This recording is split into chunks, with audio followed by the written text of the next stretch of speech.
In 1819, John Adams expressed his strong belief that the United States has the right to all of North America. After many years, people started to agree with him. I feel like this is a great decision to help the United States grow both in size and in economy. The only problem is the land is already owned. By the 1840s, the land we wanted for the United States was under ownership of Mexico, and it doesn't seem like they're ready to part with it. This reminds me of when my sister has something I really want, so I do what it takes to get it. The land we wanted was now known as New Mexico Territory, which consisted of most of current day's Arizona, New Mexico, parts of Colorado, and all of Utah and Nevada.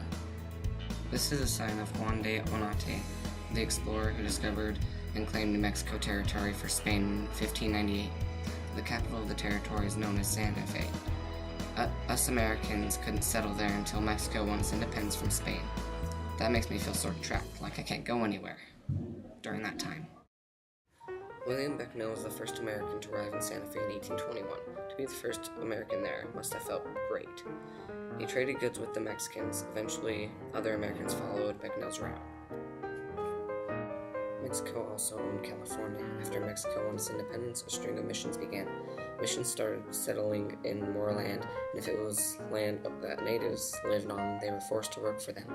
Eventually, it got so bad that the natives were dying over work and disease. Americans started believing in the expansion of the U.S. In a New York paper, there was a phrase written, "Manifest Destiny," which is saying it's an obvious future.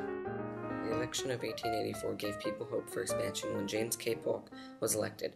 That was one of his main points. I felt proud of my country when he was elected, like we have a much better chance for expansion. It's now 1845 and President Polk has nearly everyone of the United States on his side for expansion, and I'm one of those people. Polk wanted to add Oregon, but he had to face Britain to get it. Without war, though, we came to an agreement in which we got Oregon. It ended at a certain point, which separated us from Canada. It was very relieving we could get this land so easily. The other dream he wished to accomplish is adding Texas to the nation. A year earlier, everyone was very excited when we found out Sam Houston, the president of Texas, signed a treaty of annexation with us. Come to find out, it was denied by fear of war with Mexico. But we were reconvinced to accept Texas when Sam Houston said he may become allies with Britain. Then we would have an enemy right on our southwest side. Then it was official, Texas was part of the United States, but I sometimes wonder what it would be like if my leader just gave up our land to another country. I'd feel pretty ticked off. The United States and Mexico now stood at the brink of war. With Texas leaving part of Mexico, they were afraid people in California would also rebel.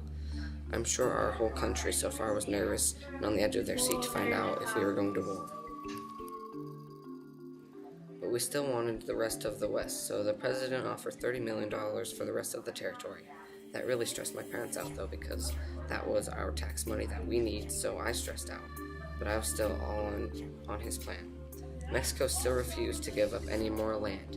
We had our people go set up posts along our new border, but Mexico didn't like this, so they crossed the Rio Grande and fought our soldiers. War sparked with Mexico. Several battles took place. The most important battle was when we took their capital. They had no choice but to make peace. The Treaty of Guadalupe was made, which gave us California and New Mexico. We still paid them money, but only half as much. This, I'm sure, relieved many people that we weren't paying so much. Cultures were mixed when we settled in our new territory, but we made do.